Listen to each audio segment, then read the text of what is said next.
All right. So, good evening once again.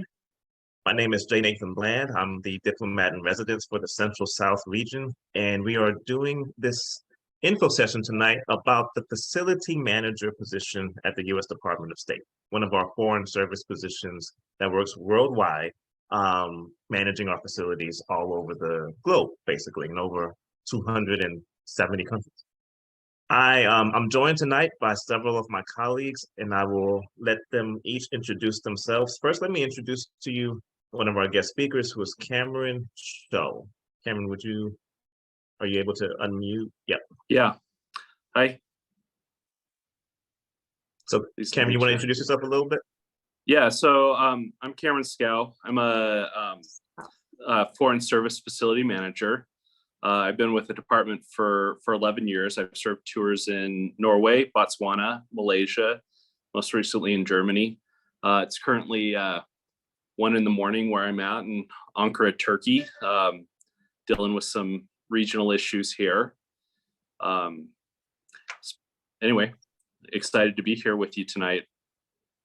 Awesome. Thank you. Thank you. Also, I would like to introduce my colleague, Jemmy Berto. She's one of our facility manager recruiters. Yeah, good evening, everyone. My name's Jemmy Berto, and I'm a management code officer in the Foreign Service, and I've served at a number of posts. My last overseas post was in Guadalajara, Mexico, and now I'm back in DC. It's great being with you. Thank you, Jemmy. And finally, I'd like to introduce another facility manager recruiter, John Beauchamp.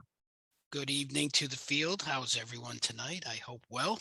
My name's John Beauchamp. I'm a facility manager in the Foreign Service, like Cameron. I've served in Bamako, Mali, in West Africa, Cairo. I was in Brazil as a senior FM for the country. We have several missions there. And I did 2 tours in Frankfurt, and now I'm at headquarters in DC, serving here. Welcome. Thank you, John. So as you'll see, we in the Foreign Service, in the U.S. Department of State's Foreign Service, we move around a lot.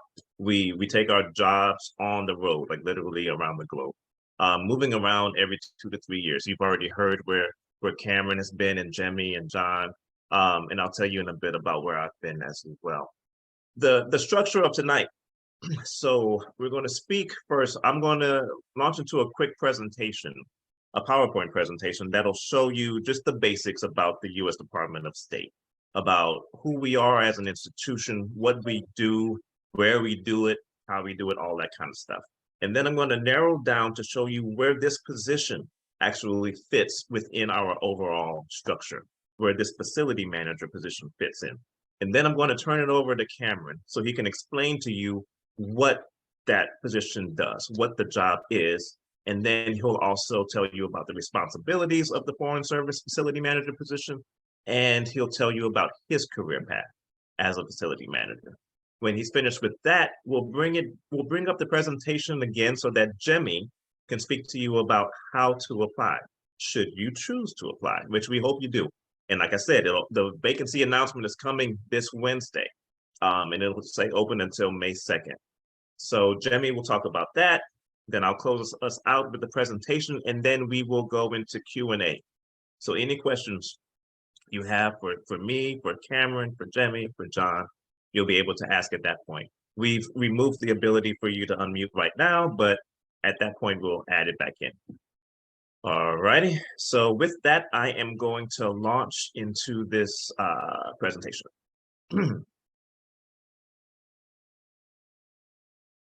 There we go.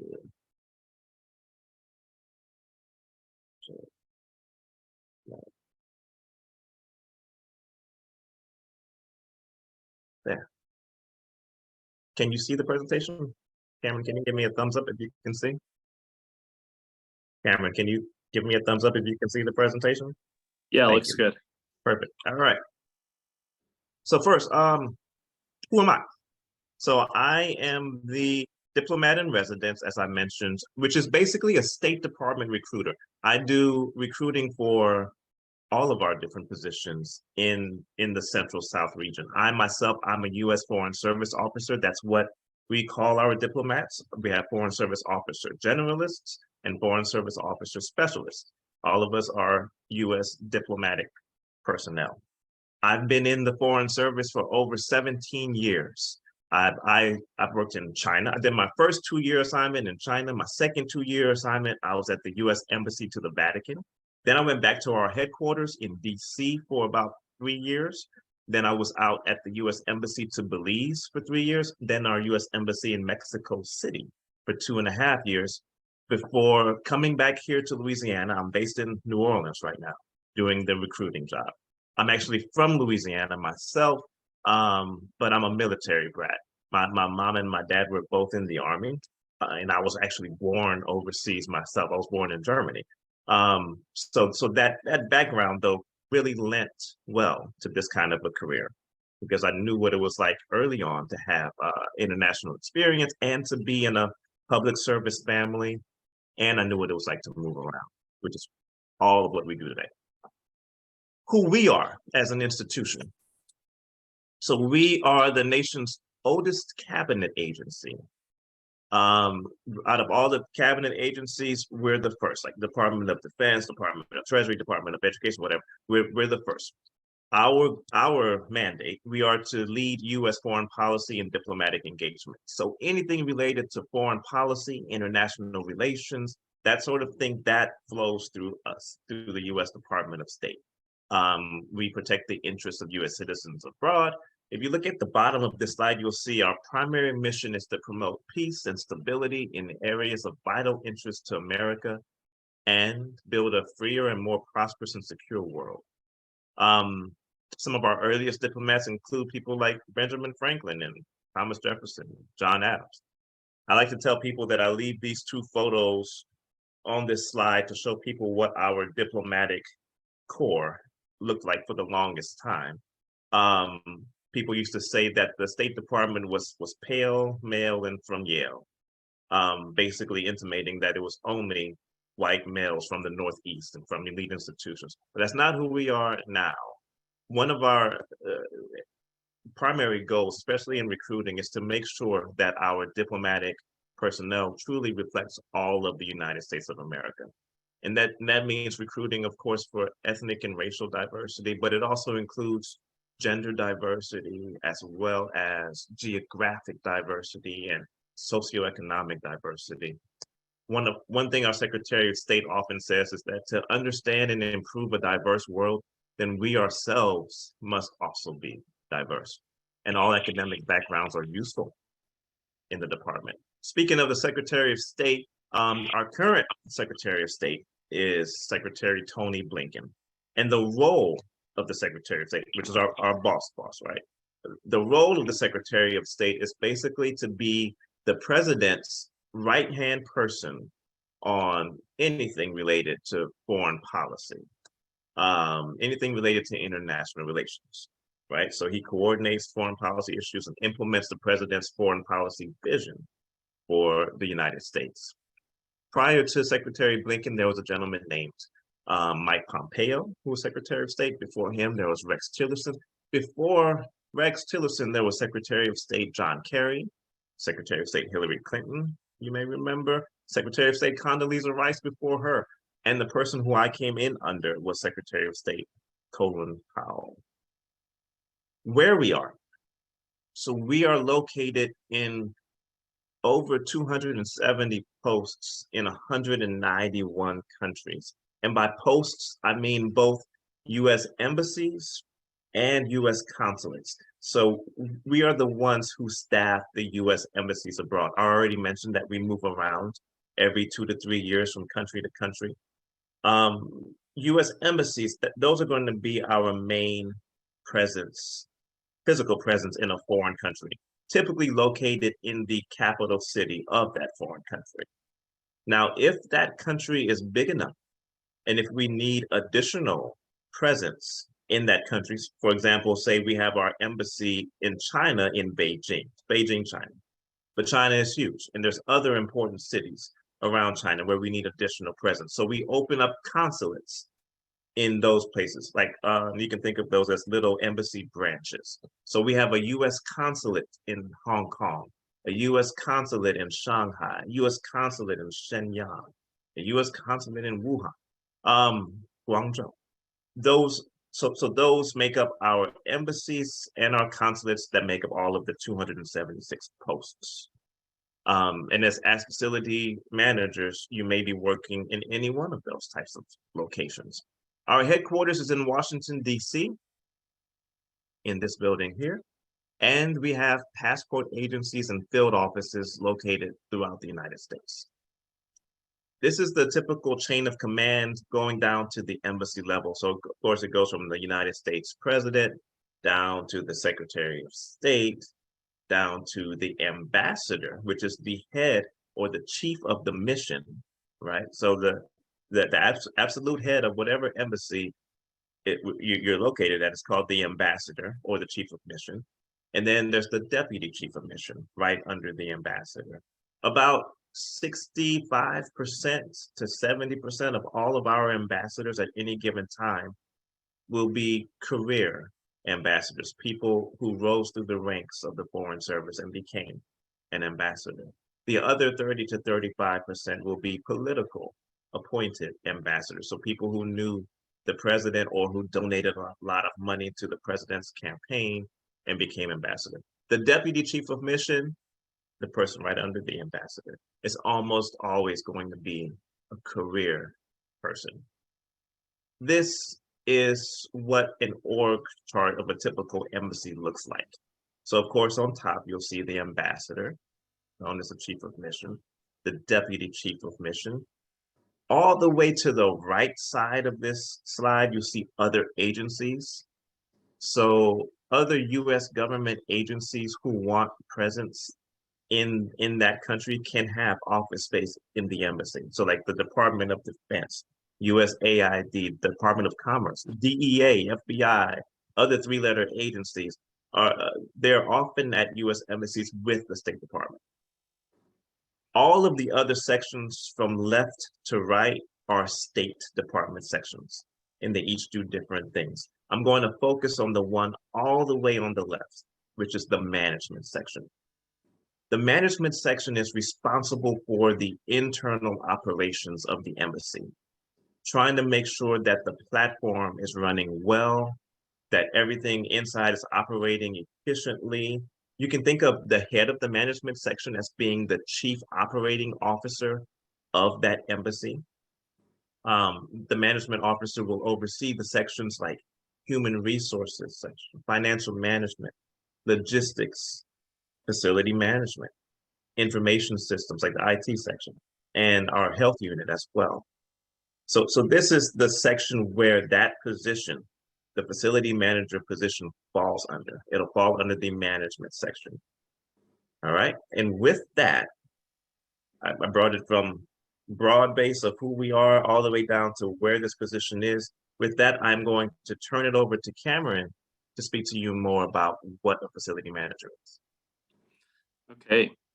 So what's kind of fun is we're able to bring our technical backgrounds into play as engineers, facility managers, people who've had experience in real estate construction, and essentially keep the platform of diplomacy up and running, keep the lights on, keep people safe, keep people comfortable, so that we're able to be effective. The diplomats are able to be effective throughout the world. We're spread pretty far and wide. We're pretty much everywhere where there's a diplomatic operation. In a number of instances, we do support areas regionally because the operations are fairly small. But it's a really interesting, diverse set of countries, facilities, and of people that we deal with and that we support. Again, that last line, our mission is to provide safe, secure, functional, and resilient facilities. Next slide. So, the points here, we manage operations of maintenance of the department's real estate overseas. We don't work with domestic facilities, simply facilities overseas. We provide a broad range of facility services, building maintenance, safety management, fire safety, janitorial, landscaping. We do asset management.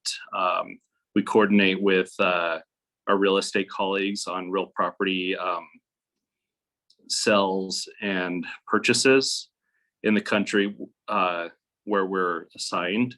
And we actually end up having one of the largest, one of the two largest groups of staff. We're actually an in-house centric organization. The industry largely goes towards outsourcing facility services. The Department of State, our model has largely been to keep things in-house. We do contract a lot of services for higher level maintenance services, but for the most part, we have our technicians, our engineers, custodians, which work directly for us. And we're a key part of the embassy management team. Oftentimes, when something goes left, if there's an emergency or a problem, they're looking right to facility management to be the first responders to take care of issues and make sure the mission's operational. We come in with all sorts of backgrounds, people that have diverse educations,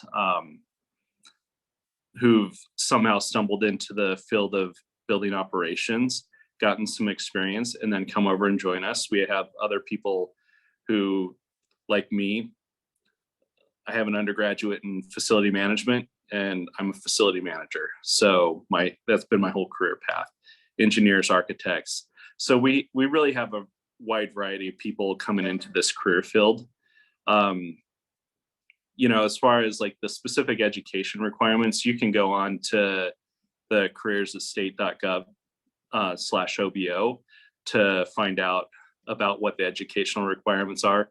But the long and the short of it is kind of a minimum requirement is a bachelor's degree plus relevant experience appropriate to the type of degree. Okay, so now I'm going to talk a little bit about my my background, my career in the Foreign Service. As I mentioned just a minute ago, I studied facility management at college and have an undergraduate in facility management. I spent a few years doing engineering consulting and working for the General Services Administration, doing work related to facility asset management, policy, program development in the facility arena.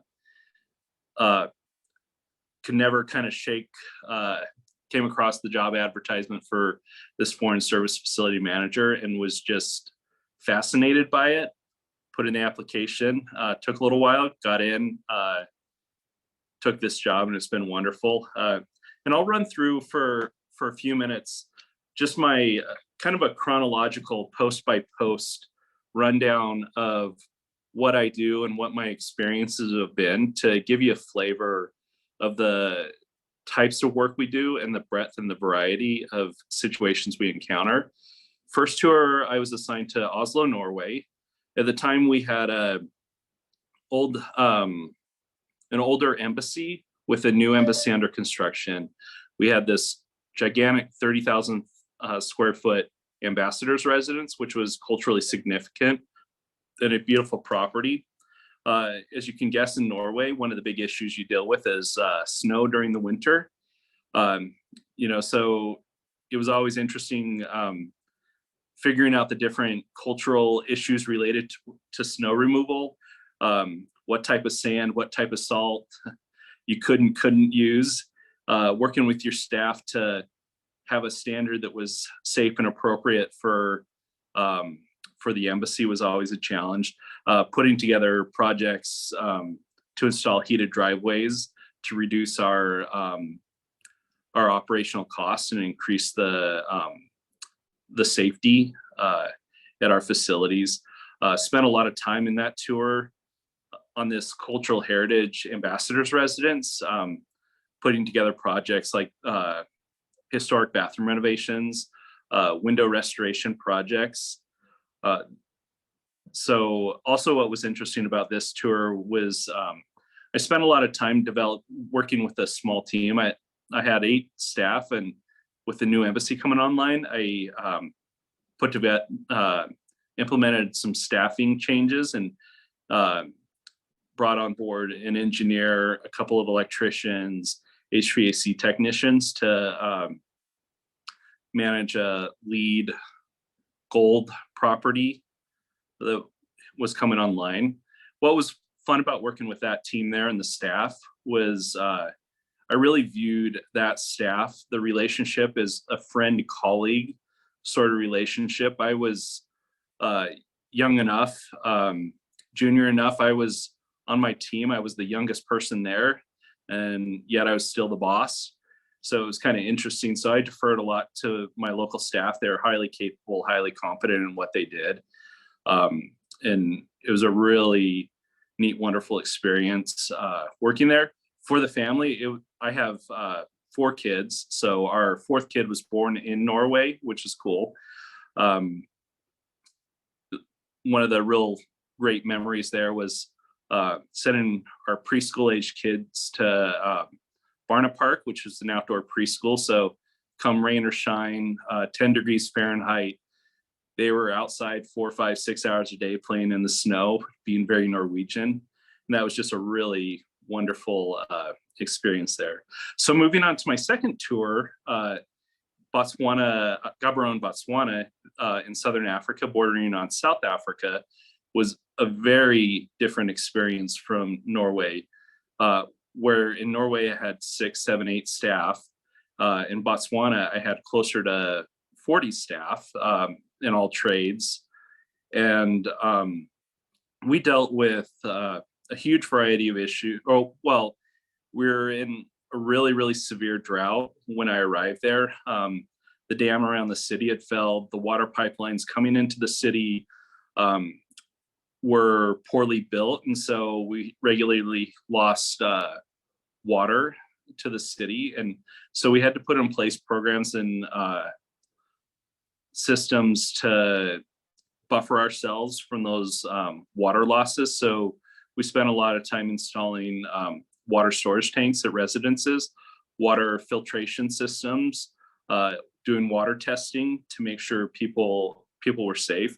Another issue we dealt with there was power was somewhat unreliable. So at our embassy and all of our residences I may not have mentioned this, but all of our diplomats, foreign service officers, and other Americans assigned to the mission are provided housing by the U.S. State Department. And we do that to make sure people are in safe, secure residences. But we had generators at all of these residences. One of the issues we ran into with power was we had a lot of loss of fuel. We had some suspicions about theft of diesel by one of our local staff members. I spent a good year trying to catch this person, and we put in a lot of management controls. We put in fuel monitoring systems. Eventually, we were able to find the person who had been stealing this fuel, and we were able to terminate their employment. And so that's some of the issues that you're going to be dealing with as a foreign service officer, is managing risk, managing limiting fraud, waste, abuse. It can come from anywhere, but it's always something that you have to be mindful of. One fun story in Botswana that I like to tell is how we manage pests in Botswana. I had one foreign service officer who claimed to have snakes and scorpions and cobras coming into his backyard. We were never quite able to find anything until one day he comes into my office with a mason jar with a scorpion about that big in it, dead scorpion, and puts it on my desk, and he's like, "See, I have scorpions.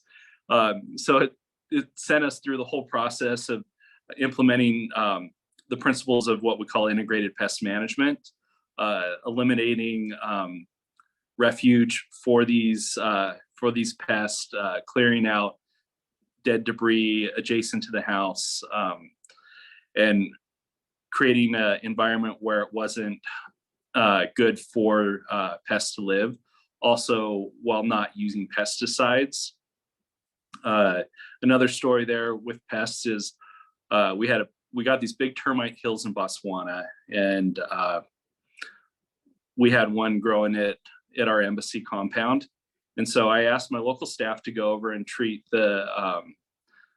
this termite hill and break it down and get rid of the termites. And they come to me and they're like, "Boss, shouldn't we send out a notice about treating that termite hill?" And I was like, "Why? It's out in the back corner of the property.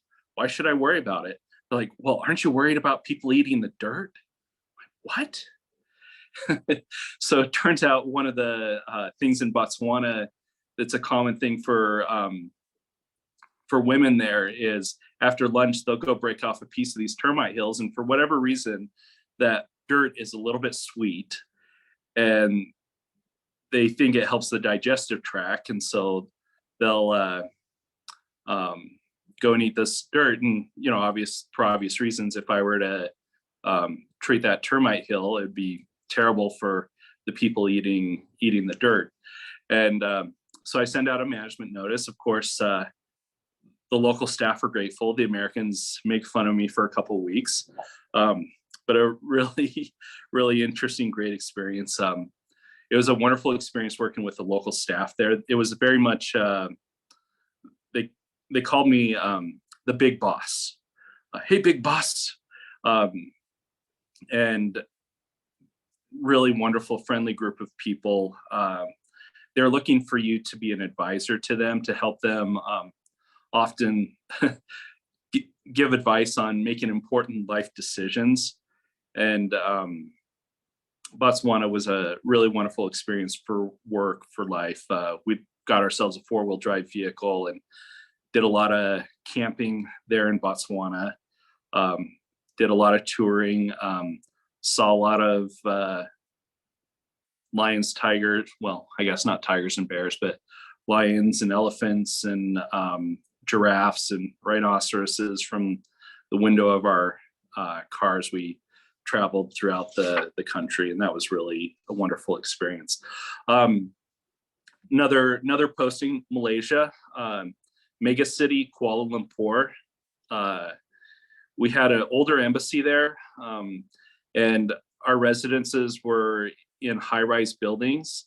With the high-rise buildings, the department has some fire safety standards that we needed to help our residences comply to. And so I spent a lot of time working to mitigate some of the fire hazard risks of living in high-rise buildings, since Malaysian codes and much of the world, fire codes differ from the United States. And so we worked with all the American families to learn how to use fire extinguishers, develop fire evacuation plans for themselves and their families. There in Malaysia, with this older embassy, there was a great need for reinvestment, space reconfigurations. And so I spent a lot of that tour planning space renovations, planning projects, developed a multi-year, multi-million-dollar reinvestment plan and implemented a good portion of that. What was fun about that tour is by the time I walked out of that tour after 4 years, I'd helped lead renovations in probably 70% of the office spaces. So the embassy was able to have a really fresh feel and look. One of the challenges we have is facility managers we have to make sure codes and regulations are followed as far as projects are concerned. The process can be a little bit arduous, and there's always a little bit of tension between posts and oversees building operations, the headquarters and their requirements as far as what you can and can't do, and making sure you have all your ducks in a row. And so you always have to carefully manage that process between post that you work for and to the people who do your annual evaluations, and those who and then the office that you ultimately work for oversees building operations. There it was a really interesting, diverse staff. I had about a third Chinese, a third Malaysian, and a third Indian. And so it was interesting managing the cultures. Again, ran into issues with fraud and theft, taking bribes from contractors, and in one case, a threat from one of my staff to another staff for not doing something fraudulent, and clearing them out. And so, I mean, that is a challenge of the Foreign Service, is developing your teams, but also having those management controls in place. Wonderful experience there. The last year and a half in that tour was the height of COVID.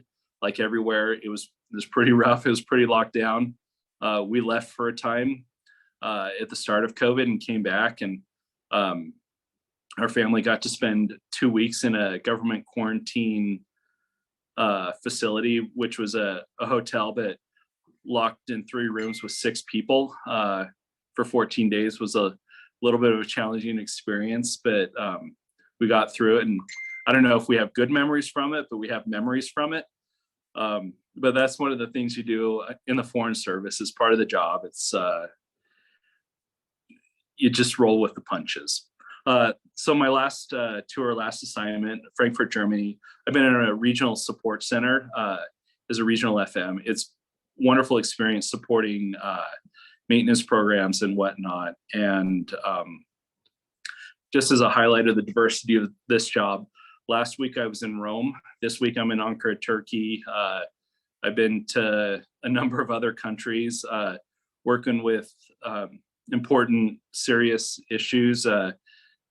Back when the earthquakes hit Adana and Gaziantep here in Turkey, we spent a lot of time helping posts get together structural engineering evaluations to make sure that their buildings were safe. We were able to get a structural engineer who's also, which is a unique thing to do, but also did assessments on the staff housing for the locally employed staff, which was more of a humanitarian effort.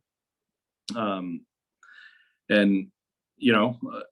I've been doing this for 11 years, and it's been a wonderful experience. It's not easy every day, but on balance, it's been just the neatest experience, and I've had tremendous growth and progression over that course of time. So thanks. We'll move on to the next sections of this presentation. Great. Thank you, Cameron. So next, I'm going to ask Jimmy to speak about how to apply. And I will share my screen with you one more time. All right, thanks, Nathan. Yeah, so good evening, everyone, again. As Nathan mentioned, the facility job announcement opens Wednesday in USA Jobs, and it closes on May 2nd. We hope you can take a look at it. We are hiring, so like I said, please take a look at it. We normally issue 3 or 4 job announcements a year. So if for some reason you don't apply this time, you can sign up to join our talent network, and we'll let you know when the next one's open. I just want to give you some of the information on how to apply, and just give you some hints on what to include in your applications. One of the most important things is to get your transcripts. Make sure that you attach your transcripts to your application. And unofficial transcripts are fine. Just make sure the transcripts include the required information, such as your name, the school name, the degree, and the date the degree was awarded. A lot of applicants are disqualified from their candidacies because they don't attach their transcripts to their applications. You'll want to create a USA Jobs account if you don't have one already, and create your profile. As I mentioned, some hints on the actual application. You will use the online resume builder to build your resume. Unfortunately, we can't accept an attached resume. So you'll use the builder that's included in USA Jobs. And this is where you'll want to tailor your resume to the requirements of the position. And it's really a case where more is better. I know that they always say that you should keep your resume short and keep it to one page, but when applying for a government job, this is a case where more is better. You'll want to look at the requirements of the position, demonstrate that you have the required experience and education to qualify. If you have any certifications and training specific to facility management, please include the info in the additional skills section. And USA Jobs has a lot of resources to help with your application in their help center, and especially what to include in your resume. So there's a lot of really good information, as I mentioned, in the help section. We will ask you to draft a statement of interest. And that's basically, why are you interested in joining the Foreign Service? What's your motivation for applying for the job? We also ask you to draft responses to accomplishment questionnaire questions. These are little mini essays. There are 6 of them that you'll want to use the prompts and draft, and make sure that, as I said, that you're answering the questions fully. Please don't say refer to resume. Make sure that you do spend some time drafting these, read them again, before you hit the submit button. And I will say it does take time to complete the application. So please don't wait until the last minute to apply. Especially, sometimes there are technical issues, so you want to give yourself a few months. Okay, let's go to the next slide. So in terms of education requirements, if you have a degree in facility management or facilities engineering, then no specialized experience is required. If you have a bachelor's degree in any field, then we require 3 years of experience. And with a master's degree, it's 2 years of experience. Okay, let's go to the next slide.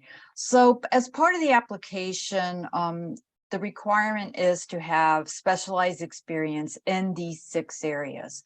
So as I mentioned before, I'm not going to read through all of these, but take a look at these in the application, in the USA Jobs announcement when you have time, and make sure that you address each one of these areas.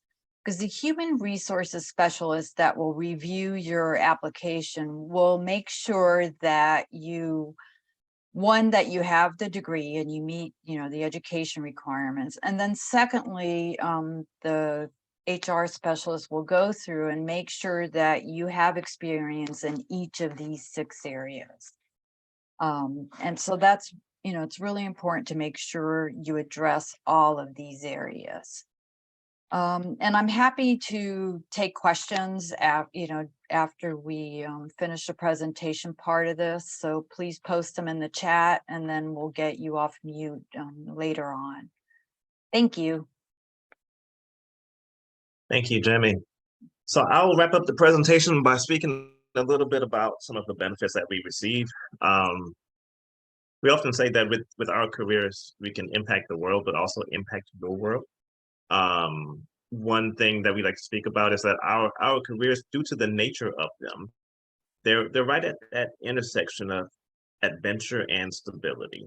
So, there's always a new adventure around the corner. You heard us speak about we move around every 2 to 3 years. You heard us speak about the different cultures and countries that we've been in. And so it's really always something new, around the corner. But with the benefit of having a stable employer. So we're never out of a job. We always are working for the U.S. Department of State. We always have our paychecks coming. So it's right there at that intersection of being able to change your job every 2 to 3 years, but still being with the same employer. Continuous growth. We get, it depends on where you're going, but sometimes you get language training.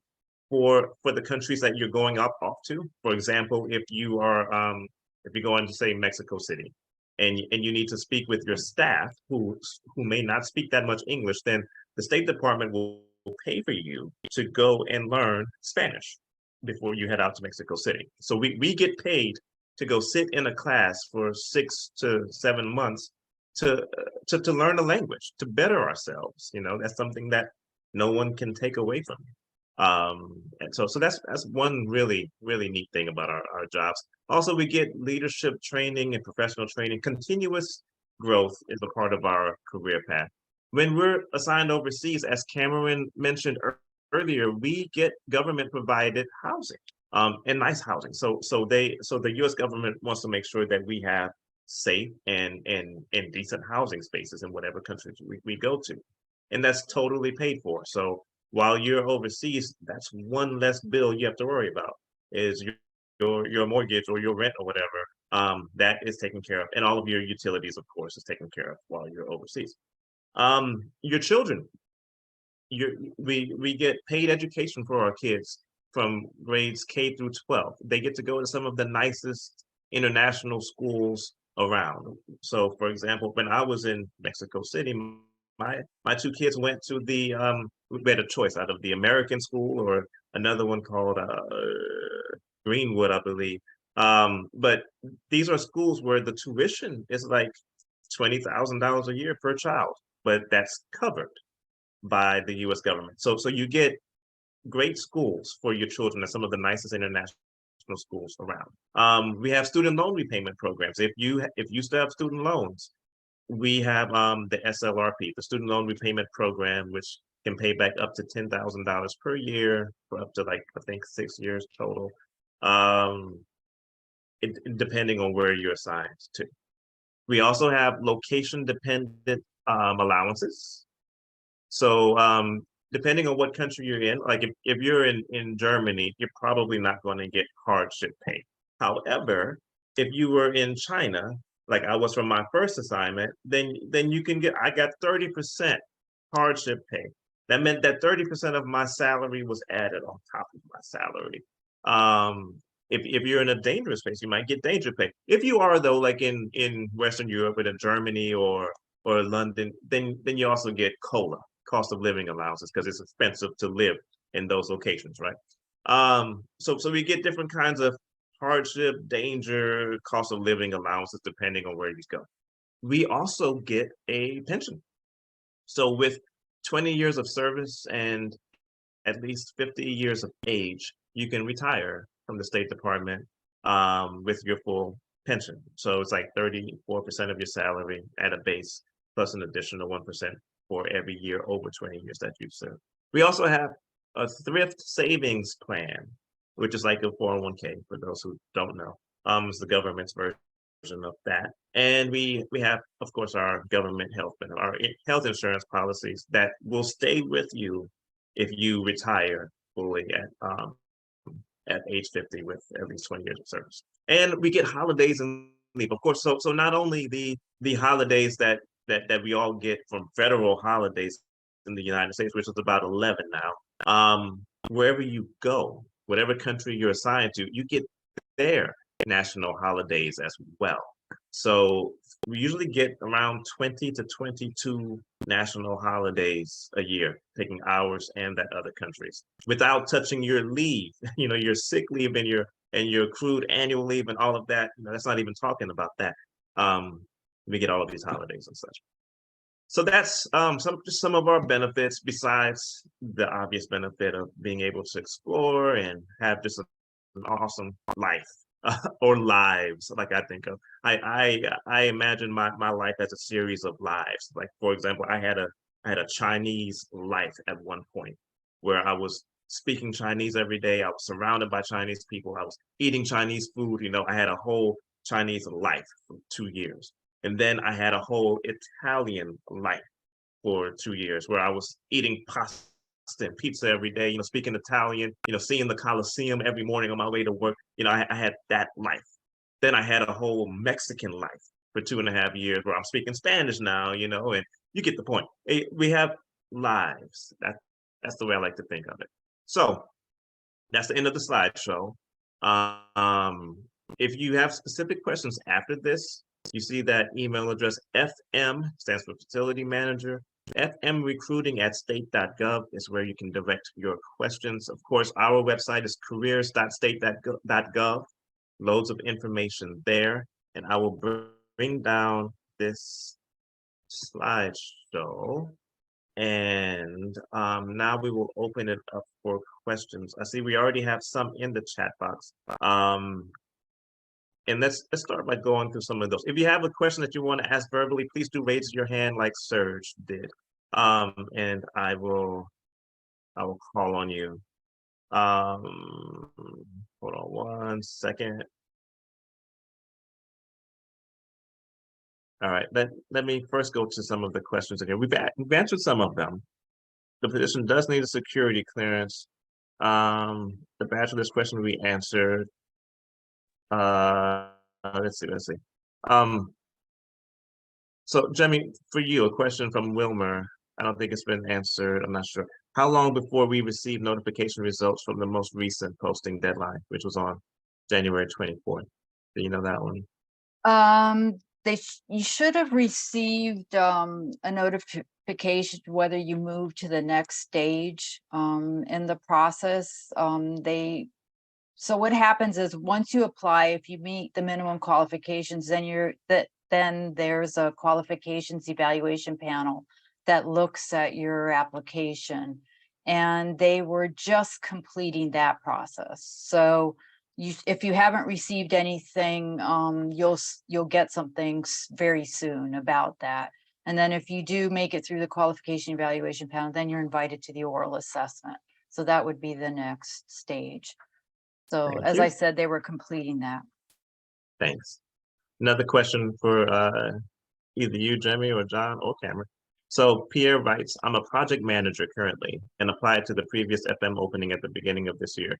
2 questions. Is being a project manager a disadvantage compared to being an FM when applying? And what is the average time to hear back on a submitted application? Well, you kind of just answered that one, Jemmy, but except for the first question, is being a project manager a disadvantage? Not at all. We do ask for folks to have project management experience. So that's, one of the specialized experience requirements. So no, that's definitely a plus. Great. I don't know if Cameron or John want to add to that, but yeah, no, it's definitely a plus. The project management experience is great. When you do it, you do want to relate it to facilities, buildings, construction. If you're coming in as an IT project manager and all you've ever managed was IT projects, that's probably not going to do it. But if you're talking about facilities and demonstrating that you understand the built environment and have experience with it, there's a pretty good chance you'll move forward and you have the requisite experience or minimum experience. All right, thank you. I'm gonna let Serge ask his question since he's been patiently waiting with his hand raised. Serge, are you able to unmute and ask your question? Let's see. Yeah, There we go. I was There you go. asking, hello? Can you hear me? Go ahead. Yeah, I was, do you conduct in-person interview or online interviews? Good question.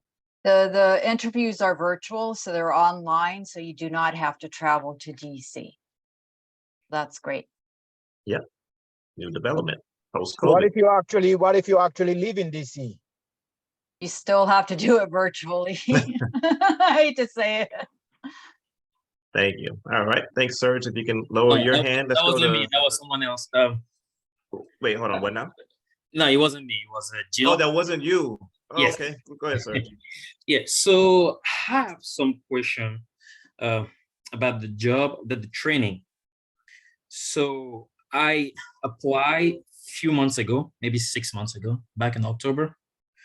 I already hear from you guys, and I think I'm waiting to be scheduled for online interview. And The question that I have about the job is the training. Do you get any training if you're a successful candidate before you get an assignment? And what are the different types of training that you guys offer? And the second question is about opportunity for spouses. Do you have any opportunity for your spouses that come with you? Or they're just going to be at home? I can probably, Nathan and Jemmy, this is John. I can probably take the first question about the training. Successful candidates who are offered positions in the Foreign Service will have to go through State Department orientation, which I believe is about 4 weeks right now. Following that, there'll be 13 weeks of tradecraft training, which is various technical skills, money management, how the State Department, or more specifically, the FM is supposed to operate within this environment, overseas environment. You'll get all the requisite training that you need before you're dispatched to, excuse me, the country of assignment. This links into another question that was asked about language. Following your tradecraft training, if you're going to a country that requires language, you will be given language training. The Foreign Service has its own institute. For lack of a better term, it's a college campus. They teach 70 languages there. Not all FM positions have a language requirement, but many do. You'll get the required training. It's immersion training. It's full 8 hour a day. I speak Portuguese and French. I know Jemmy speaks 3 or 4 languages. Nathan, how many do you speak? I know it's got to be 3. At least 2. You speak 3. So most of the Foreign Service folks will get language training throughout their career. Cameron, have you gone yet to language training? I speak Italian, but I haven't done language training with the department. Okay. Yeah, we all get it eventually. I guess there's a possibility you can always end up in English speaking countries, or countries that don't require the FM to get language. There'll always be other diplomats at posts that have that requirement, but it may not be necessary for the job that you do because of the staff that you have. I hope that answers the question. The second question, I think that one was more to Jimmy. I don't remember what it was. Could it be repeated? Yes, I was asking if it's possible that the spouse that comes with you, if there's any opportunity for her to work or to have a job at the embassy or consulate. Mm-hmm. Yes. Jemmy, do you want to speak to that? Yeah, I actually grew up in the Foreign Service, and when I was in college, I worked in actually the consulate in Naples for 3 summers. I was very fortunate that I had that opportunity. But there are, many jobs at embassies and consulates for spouses. And then we also have a lot of spouses who work on the local economy, depending, if there's a bilateral work agreement. So we have a lot of who teach in, the American school, for example, or work for private companies. There are all kinds. And now, with telework, we have a lot of spouses who are actually teleworking overseas. So there are a lot more opportunities now than there used to be for spouses to be employed. All right, good question. Thank you. That would be challenging with the difference of time. Wait, hold on. Hold on. Who was that now? Oh, Serge, what were we saying? No, I just said it would be very challenging with the difference of time, depending on where you are in the world, to work in the back of the US. People Yeah. make it work. I did. I actually ended up doing it for one assignment, and yeah, but you make it work. Thank you. Thank you. Mhm. Thanks. Let me go to D Cherry. You're muted. You're talking. You're muted right now, though. Can you There hear you me go. now? Yeah. Okay. My question is, how many openings need to be filled for the once you guys open it up as of Wednesday? How many positions are you guys looking to fill? Good question. That varies. That's another question for Jemmy. It changes. The department has a very difficult lead lag time to fill the positions. We have numerous vacancies. We will be hiring in our April class, we'll have 9 FMs orienting into the Foreign Service. Perhaps our September class will be another 9 or 10. So we're always hiring and doing the best we can to attract talent. I Jemmy, mean, as anything you to can, add? yeah, I mean, as you can imagine, we keep adding facility manager positions around the world. So it's a continuous hiring process. So just please apply, and believe me, the process. Anyway, we're hiring a lot, as many as we can, basically, at this point. Okay. And I have a follow-up question. What is and no one brought this up, but what is the salary range? Understanding that, housing is taken care of, things of that nature. I'm just wondering what the salary range would be for someone starting off. I will put that in the chat because I don't remember offhand directly. Jemmy, can I add? Yeah, There's sure. a big misconception about the salary. Jemmy will put the range in the chat, but the Foreign Service is a competitive organization with regard to promotions. The salary range that Jemmy will post is the starting salary, and that has to be taken into effect that sure, that's a annual bank account that you'll have and enjoy, but there's a huge cost avoidance that has to be taken into consideration because you won't be paying for housing or utilities or your travel, and this organization promotes forward and upward. In fact, Nathan, maybe you want to talk to how that works. The facility manager ranks are very fast moving in the promotion. In terms of promotion, they tend to move forward. High performance moves forward really quickly. So the range that Jemmy puts out is not the beginning and the end of your career. It's only the beginning. Okay, Understood. so maybe we can talk a little bit more about that. You want to add something, Nathan? Sure. Well, I would say one, it's the beginning range. And we have steps, right? We have let's see. We have step 1 all the way through like step 15. So that's going to be the range of the band. But then when you get promoted, you move to a whole nother range, and then a whole nother range. So each step you increase year by year, annually. And then don't forget about everything else that I told you about. So the housing is taken care of. Housing being paid for, like the hardship allowances that you get. Like when I went to the U.S. Embassy in Belize, I got 20% hardship allowance. And Belize is a vacation destination, but there are reasons for us to have that, right? Because of they take a lot of things into consideration, whether there's good schools there, good medical care, things like that. So 20% of your salary may be well added on top of your salary. So that range is not considering everything that you get with these careers. And one follow-up question: mentoring for a new FM starting out a program. Are you guys assigned a mentor, or how does that work in the process? I can speak to that one.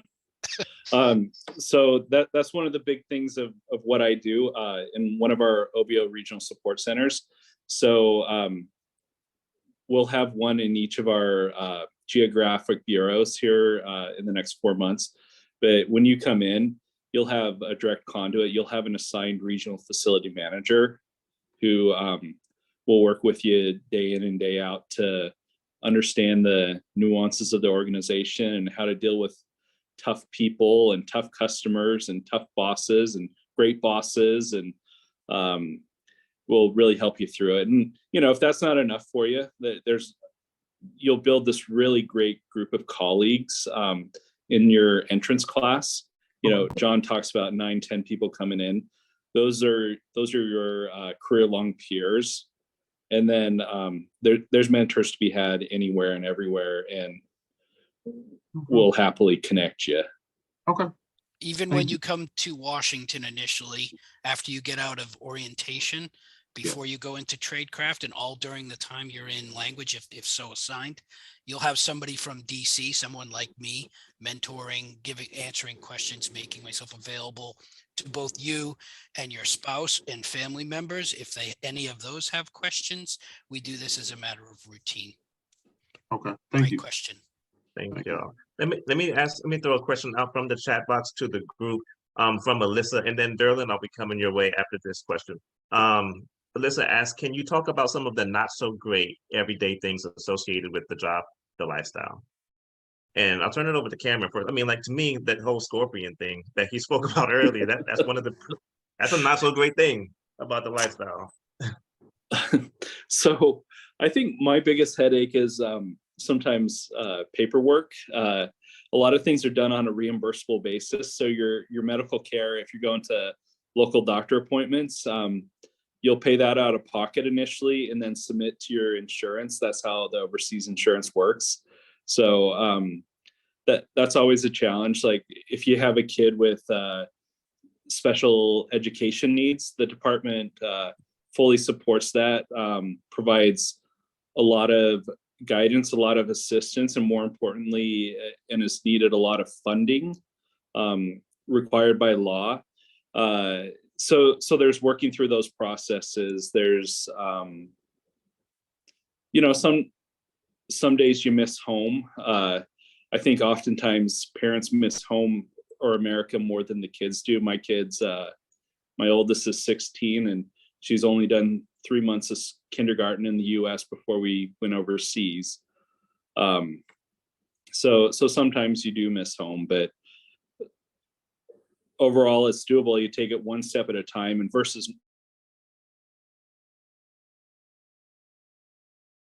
Uh-oh. Thank you, that we froze. provide with school, with housing, your furniture, getting your car shipped overseas and registered. Like you get streamlined through the bureaucracy. You show up, you can jump into your job, and you get so much help to get settled in. Thank you. John, did you want to add at all? Oh gosh, yeah. Well, some of the things, when I joined, my children were in second and third grade. Now they're in college. I knew when I joined that I would probably, I have 2 boys, they would both probably give up Little League. Would never be able to go sit at a park and watch them play Little League as part of a team. But instead, we found ourselves going abroad, and they adapted. Children were hugely resilient anyway. They just quickly adapted right into whatever environment we put them in, and they thrived. And then it, became time to send them off to college while I was in Frankfurt. And that's hard. The separation, of course, which inevitably will come if you're in this for the long term. Those kinds of things can be difficult, but we adapt. I mean, in the Foreign Service, we travel a lot.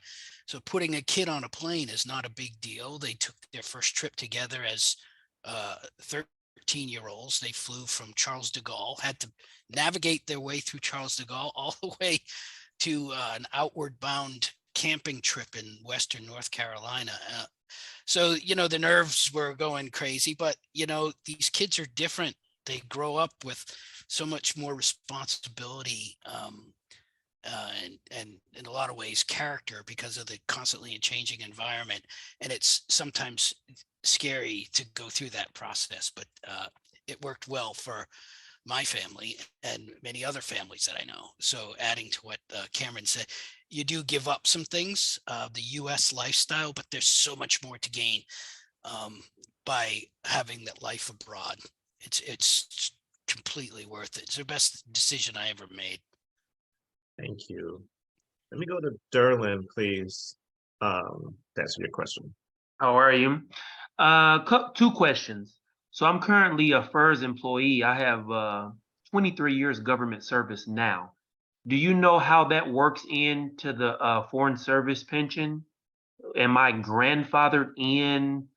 How many years would I have to get, to get a retirement? And then the next question, the locality pay. Do you get locality pay when you're in your orientation and you do your job training orientation when you go to DC before you go to your first embassy? I think I'm lecturing on this tomorrow. I can do the retirement. I'll talk to the retirement part, and Jemmy can do the other one. I came over from civil service. I had 18 years as a civil servant before I joined the Foreign Service. All of those years transfer automatically. It's invisible to you. Our retirement system, unlike the Foreign Service, is much more lucrative. Yes. In civil service, it's 1% for every 1 year of service. Yep. And your minimum retirement age is 50. It was 57 57. for me. It changes. You know, they went through a change some many years ago that changed all your retirement dates. For foreign service, it's age 50 with 20 years of service is a full retirement. You already have 23 years. So as soon as you're tenured, you hit 50, you'll be eligible. All your time will transfer over at a rate of 1.7 times every 1 year of service, 1.7% times every, for every, your first 20 years of service is 1.7%, which equals 34. And then it's 1% for every 1 year of service over 20. So for a person like me at 36 years, 20 of those years equal 34%. And then the remaining 16 years are another 16%. So 34 and 16 is 50%. So upon Wow. retirement, I get 50% of my base pay, which is Washington, D.C. base. So that is a huge, huge financial impact that we often don't talk about. But I'm glad you brought that up here, because military time can also be repurchased back by the employee. And that time served in the military, any military service, can then be converted over to the Foreign Service retirement system as well. And I did that as well. I had 4 years in the Navy when I was a kid. Excellent. So it's a great deal. I hope that answers your question. It definitely does. Yeah, and I put the link to for more information on the Foreign Service pension system in the chat, so you have that to look at later. I think Isaac had a follow-up. He's got his hand up there. Go ahead. Isaac. Which one's Isaac? Isaac Stafford. You got your mute on, buddy. Yeah, Isaac, you're muted. Let me see. Ask to unmute. Hold on, Isaac. There you go. Now can everyone hear me? Yeah. Okay. The reason I had asked about the bachelor's is I had went to China before and lived there for like 7 years, and now I'm in the Philippines. I really need to find employment. I don't have a bachelor's. I'm working on one now online, but I was wondering about age requirements. I understand that you can retire at 65. I had a father and brother in the military. I'm trying to get some kind of employment because things are a mess.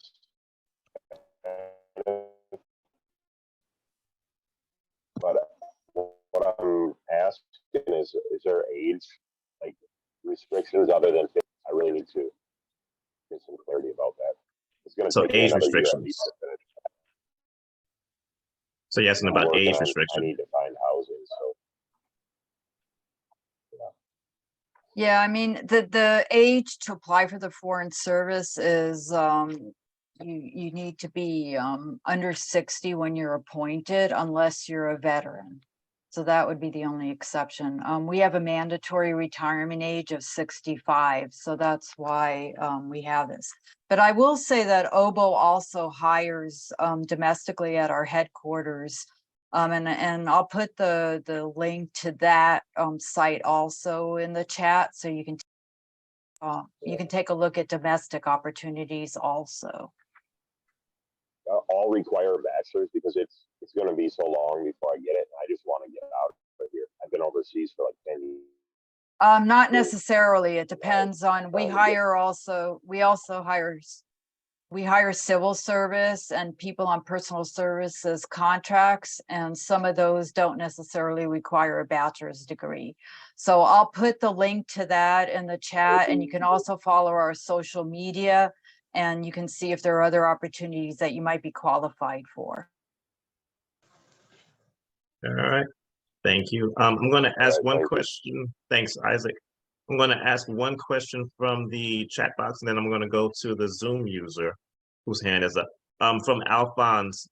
Alphonse asks, must specialized experience be from federal government agencies, or is private corporate experiences acceptable as specialized experience?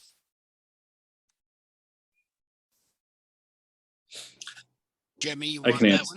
one? Or Cameron, you can go ahead. Okay. Any experience in the field, federal, private, or otherwise, as long as it's appropriate and relevant experience, we'll take it all. We'll consider it all. So we love to bring those perspectives in from the private sector. Thanks. Cameron, just to follow up, because there's another question in the chat box that's kind of related. You mentioned experience, private sector or federal experience. Somebody wrote, what if you have no experience? So is there any room for someone with a business degree with zero facility management experience? She says, in other words, can you build a team? As I understand the requirements now, if you have an undergraduate in facility management, you can come in with zero experience. Otherwise, you'll need a minimum of three years experience in the field, in the sector. If this is really what you want to do, go look for a position with a CB Richard Ellis or property management, or any number of things can fill that. Working with a construction company, build your resume, invest the time to get yourself in a position to apply for this job. Thank you. Can I go to the Zoom user, please? Are you able to unmute yourself? Yeah. Hello, how you doing, sir? Good. It's not really a question, but it's a matter of my experience. I've been in the State Department as a contractor and also as an intern. And I'm familiar with like State Department overall. I believe I do have the background and the understandings in that also. And right now, currently, I'm not working for State Department, but I'm working facilities right now. So I'm actually learning facilities and just the basics of facilities and stuff. I'm planning to apply for the position because I do believe that I possess the skills, and I have the like from where I'm coming from and being in the DC area and everything, like I do understand the missions and the goals coming from the State Department. So in a way, I also want to say thank you guys for reaching out to me and also giving me the chance to, compete with all these wonderful people. And also, like, I hope to one day meet you guys in person one day too, and to continue my journey. And hopefully one day I can serve the State Department in foreign service. Perfect. Thank you. Thank you for your interest, and thanks for joining tonight. We appreciate all of you joining tonight. Thank you, definitely keep shooting. All right. Thank you. All right, Zara, can I ask you to unmute and ask your question? Hi. Thank you so much for having this. And I have a really quick question. In the event if something unsafe happens, like, is there a protocol? Who, does what? Is there a procedure? And how often does it ever really get unsafe? Oh boy, that's a fun one. I could take that one. Please. The State Department, I think, does a wonderful job at risk management for their employees. I'll give you an example. In 2011, when the Egyptian government fell, I was serving in Cairo. It was a very unexpected event that nobody really saw coming. So the embassy it's a huge operation. There's 1,200 Americans connected to the embassy at that location, and all but about 60 or 70 of them were evacuated. So the FM is responsible for staying behind during crises. My family was evacuated on a plane with other Americans and other U.S. citizens, and even Egyptians that wanted to flee the area. The airport was chaos, but they all got out, and the State Department took care of them. I stayed behind for 6 months. When things calmed down, they came back and visited. There's political violence all over the world that cause safety concerns, and when those become or reach a critical mass, the department acts accordingly to protect its people and will remove first family members and then employees, and sometimes both at the same time if that's appropriate. Does that answer your question? Kind of. I live in Riyadh right now. I'm a teacher, Okay. English teacher, right? Great. So, I mean, over the years, we've had missiles fall, but nothing really happens to the people. There was only one incident where something happened, but in general, there's loads of Americans who live here. We have a great time and whatnot, and we consider it to be safe, you know? So in other countries, you know, as this job, you know, progresses, do you consider it to be normal and stable, you know, for a family?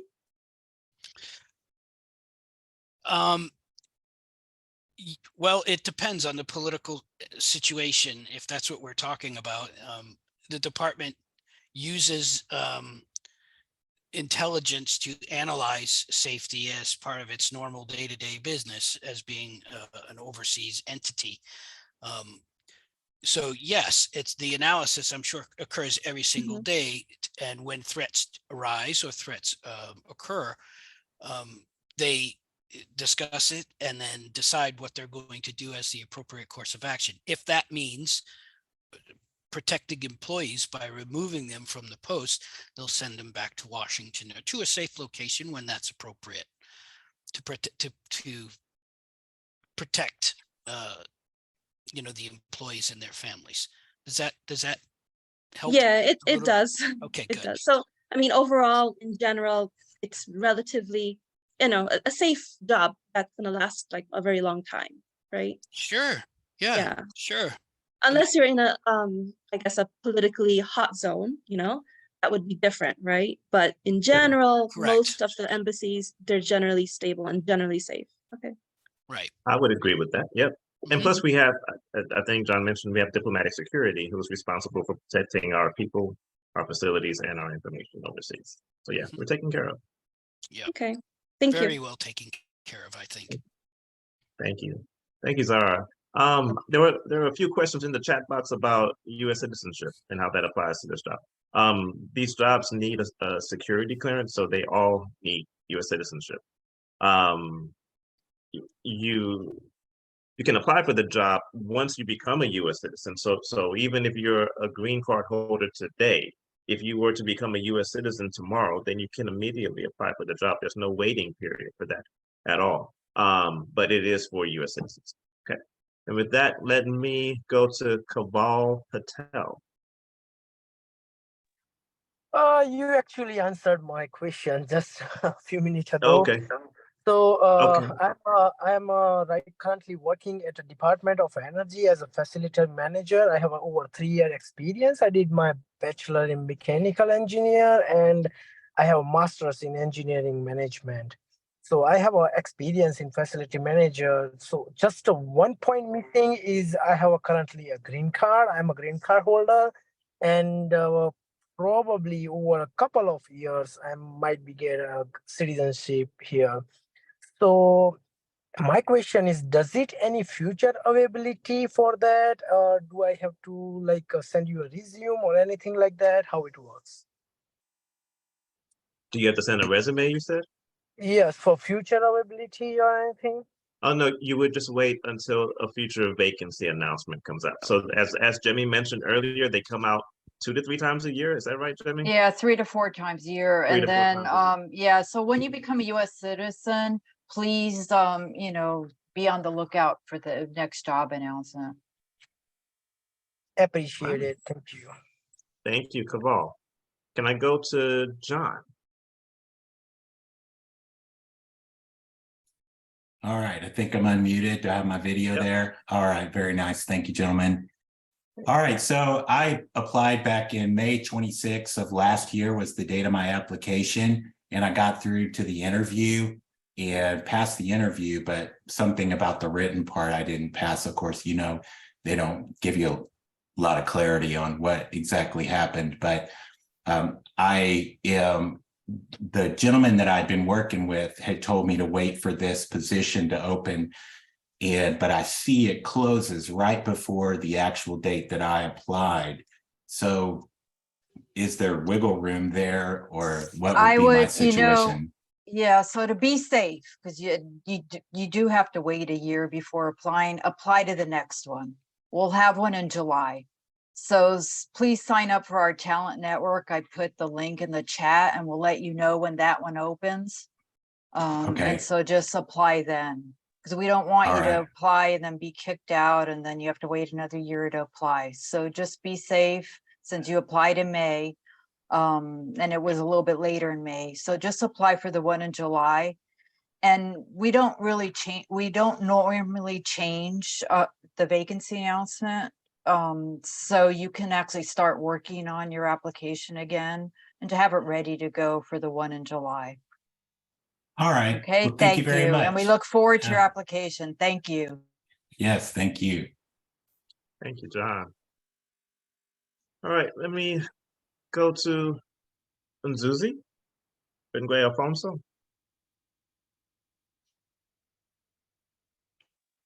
Nzuzi, do you have a question? Yes, I have some questions to do. I All did right. some a few minutes ago. I'm from Angola. I live in Angola. I would like to know if this vacation is possible for the people that live in outside of the United States. It's for U.S. citizens only. Sorry? It's for people who have U.S. citizenship. So it doesn't matter where they live. As long as you're a U.S. citizen, then you're eligible to apply for the job. You know, one thing I will add, if you aren't a U.S. citizen and you have the experience, the background to work in the field of facilities, we hire local staff throughout the world, whether it's Angola or any other country. And you can check with your local embassy websites and look for vacancy announcements there. And there are periodic opportunities that way. Absolutely. So if you are living in Angola and you would like to work for the U.S. Embassy there, then you would go onto the U.S. Embassy Angola website and see if there are any vacancy announcements for those positions there, for the local hire positions there. I did this vacation. I applied in website. Okay. Yes, but I'm able. I'm interested to move up from Angola to go to another country to find job. Okay. Well, yeah. So you would check out our website and then see what's available there. Of course. Thank you. Thank you. Let me move on to Arafat Alamir. Arafat, I'm going to need you to unmute first. Hi, how are you? Thank you so Hey. much, guys. Question, actually, I have two bachelor degree, one from Yemen before I came to United States, another one from Detroit University as mechanical engineer. I worked in many places, private companies in Saudi Arabia as engineering managers, and with Intel now, with Amazon as facility operation engineer too. And I work like contract with the Navy base and Diego Garcia, support the maintenance and operation. I don't have like a security clearance so far. And do you think I'm still highly qualified and I'm required and good person for this position?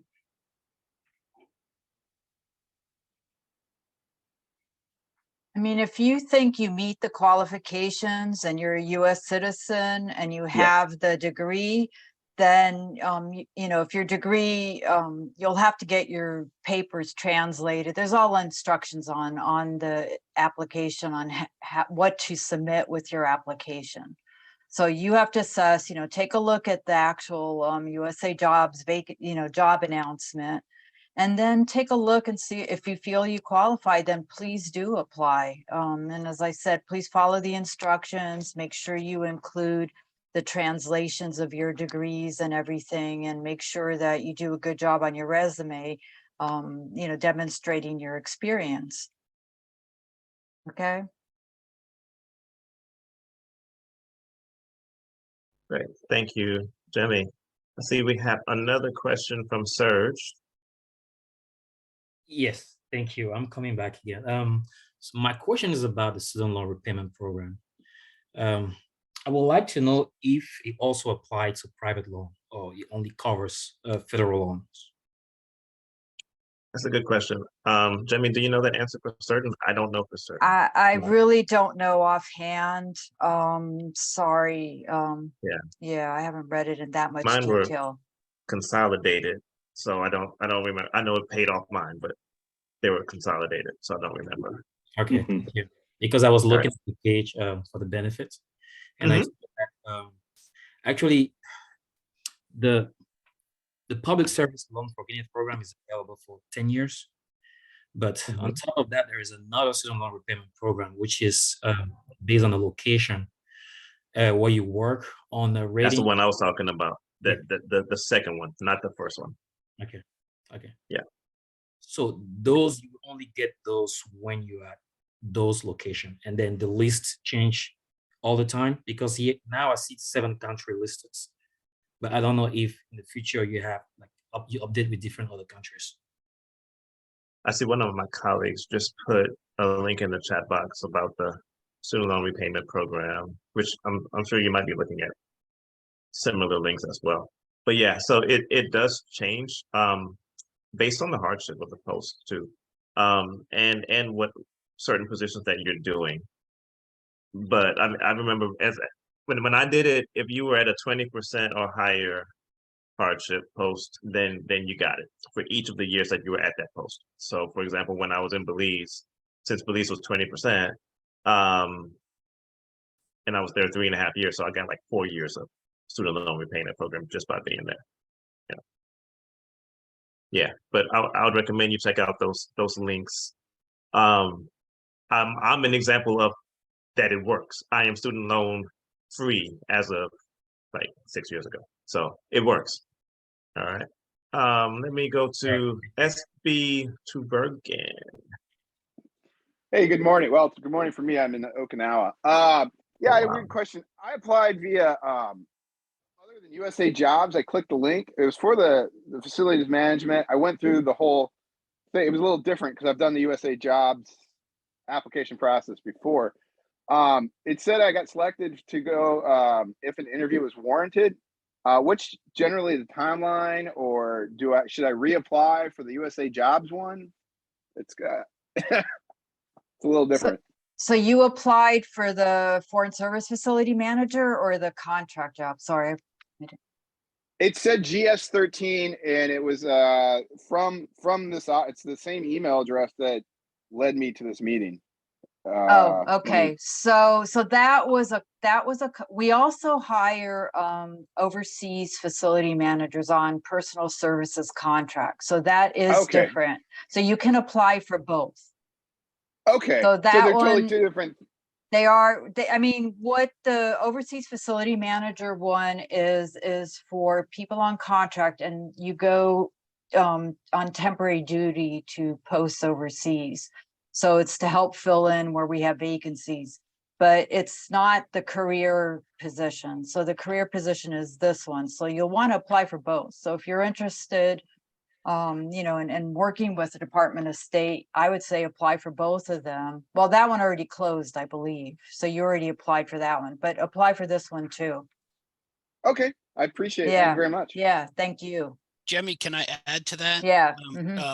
The personal services contractor position does not require the PSC, we call them PSC positions, for the FM does not require a 4-year degree. So what a lot of people are interested in, if they're skirting the edge of being able or eligible to apply, often they'll do both. The PSC position serves as a petri dish for our direct hire program. So if it's a great place to develop experience while you're working on your degree, we use the PSCs, these contractors, to cover shorter gaps. Typically you don't take your spouse with you on those, but it's treated in the same. There's a way for you to have the benefits with vacation and the like. But it's a lot different than the actual direct hire. The responsibilities of the position reflect those differences. Okay. So does it kind of tie into the position? Like, well, you're filling go from in the- gaps for the direct hire facility manager that's in the Foreign Service. When the person has to come back to the United States for medical reasons, or they're transferring and there's going to be an extensive gap before the replacement comes in, usually not less than 90 days, we'll use these contractors to fill those holes. So you're actually Okay. serving in the same exact capacity as the direct hire facility manager with slightly lesser duties, because contractors typically are not permitted to sign away taxpayer dollars like the Foreign Service FM can. Yeah, and Okay. they don't pay into the they're not part of the retirement system and the health benefit system. So there are some differences. So that's why, you'll definitely want to apply also for this one. Right. Okay. Well, thank you. You're welcome. Thank y'all. I see Isaac has another question. Isaac, are you able to unmute? Ask your question. No question. He's muted. Trying to get him. There we go. Oh, wait, I messed up on that one. Try again, Isaac. Excuse There me, you go. sorry, I don't see a function to unmute. I'm using a different phone today. So that's that website. Excuse me, that's the website she listed on there that you would find the PSC contract position. Is that correct? Let's see which one she put up. I'm at it's a state.gov careers oversee buildings operations page. You'll see them there. Also, the best place to look for those is on monster.com. All right. We do a lot of advertising for contract jobs on monster.com. All right, you just searched the OBO PSC positions on Monster then? Okay, excellent, thank you. And one quick other question, you said a lot of times foreign spouses aren't allowed on those. What about I have a foreign spouse, so I was wondering, how does that play into the situation? No, typically it's not foreign spouses, it's any spouse, because for the contract jobs, the department won't pay for your family to travel with you. That's a contract, a personal contract that you have with the government. Okay. And housing is provided, right? Yes. All right, that's one thing I'm looking at. She has With a place per here. diem. Good, thank you. You're welcome. Thanks. John, just to clarify, so are spouses allowed to join though, if they pay it their own way? It depends on the country. As you know, sometimes company members are not allowed to go with you to certain locations in the world that are under duress or restricted in some way. But otherwise, they can travel with you on a tourist passport for part of your assignment, but of course they'll be subject to the host country laws and regulations accordingly. Yep. Thank you. Let me go to Kyber. Can we unmute him? I was muted. Thank you. I know. So I had a question around college degree and transcripts. I'm a U.S. citizen, but my college degree, I got my bachelor's before I moved to U.S. from Afghanistan, has been such a hard, it has been so difficult to get my transcripts out of there. I have it, but it's not certified. Getting it certified has been very challenging. My question is, do I have to get it certified before I submit it alongside my resume, or can I just submit it as is? We accept unofficial transcripts, so you just have to follow the guidance and the vacancy announcement on how to do that. There's, as I recall, there are organizations you can use to get it translated. I'll pull that up while we're talking. Perfect. Thanks, Jimmy. Appreciate it. Thank you. Let me go to Victor. Good evening, and thank you for letting me have the opportunity. So I'm Victor. I'm actually active duty stationed in Germany at the moment. I just hit 20 years. I'm about to retire, and I was like to continue working for the U.S. government in a capacity. And my question is, does the facility manager also run the health and safety program for the post or for the consulate or for the embassy? And is that a valuable skill that you guys are looking for, the Department of State is looking for in a facility manager? I'll speak to that. So the facility manager serves as what's called the post-occupational safety health officer. We're also responsible for the fire life safety for the embassy. So absolutely, that experience is valuable and useful to us. And relevant. Well, I appreciate that, and thank you so very much. And I guess just the last question would be, cradle to grave from submitting on USA Jobs to when, I guess, the interview process and everything. What is the timeline for that? And I just ask that as I gauge my transition out of the military. I mean, it can take a year to 18 months, but the most of the time is the security clearance. So if you have a clearance that is accepted by the State Department, then it could go a lot faster. So it just depends, on that part of it. So, there is the process for the selection procedures, going through those steps. But really the longest time is the security clearance. Okay, thank you so very much. And when I do hit the button and get my DD 214, and that's when I can apply also and then upload. Yeah, and then if for some reason you get through the process before you're out of the military, you can defer. So a lot of folks, will start their process like a couple of years before they're due to separate. And then, if the timing doesn't quite work out, they can hold off on accepting an offer. They can get in touch with the registrar's office. Yes, ma'am. Well, I appreciate it. Thank you guys so very much for hosting educational and information on this format. Thank you, Victor. Just so that you know, also, you can stay on the registry as an eligible hire for up to 18 months after being placed on that register. So people still have that option as well. All right, I think we are winding down.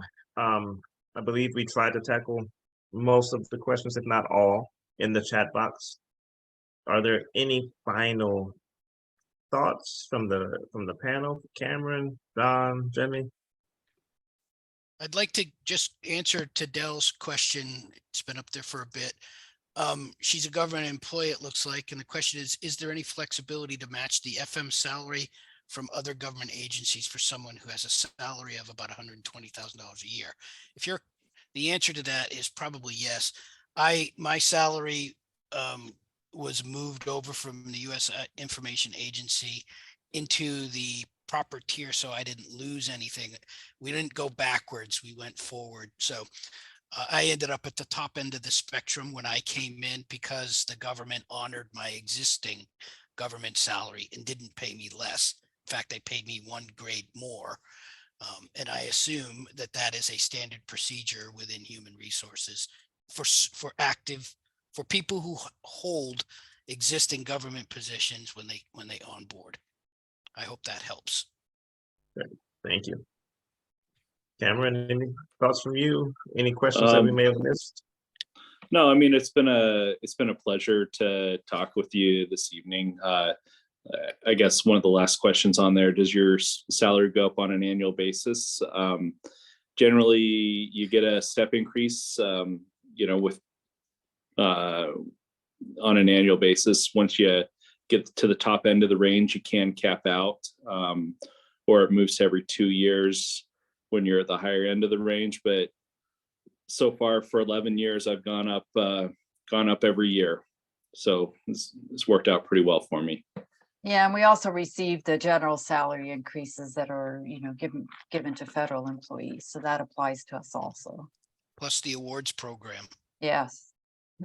Which is also lucrative for high performers. Yep. Great. Well, thank you all. Thank you all for joining tonight. I hope you do consider applying. As we mentioned, the application process period will be March 15th. That's this Wednesday, all the way through May 2nd. So please do consider applying. And if not this time, please do sign up at our talent network and you'll find out when the next application vacancy announcement goes out. So thank you to Cameron, especially Cameron, for coming in so early in the morning. John and Jemmy for joining us and handling all of these questions. We appreciate it. And with that, if there's no last words, we will say good night. Good night. Thank you. Bye. Night. Mhm.